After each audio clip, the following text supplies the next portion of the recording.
Yeah, it's a Monday, day after Valentine's Day. Still snowing. Temperature's 10 degrees. This is northeast Texas. We're not used to this.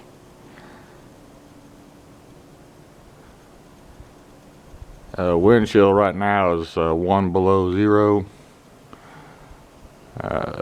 Here at my house, I'm looking at 8 inches of snow. Obviously, I won't be going to work today.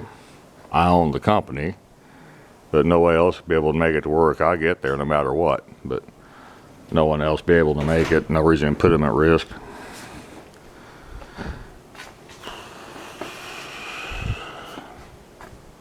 Supposed to snow until 10 o'clock or later. That's 10 o'clock in the morning. It's 5 o'clock in the morning right now. There's some people been driving on it, but not easily. There's a layer of ice underneath all this snow too, by the way. Got rolling blackouts going on here in northeast Texas. And it's cold. Updates later. Thank you.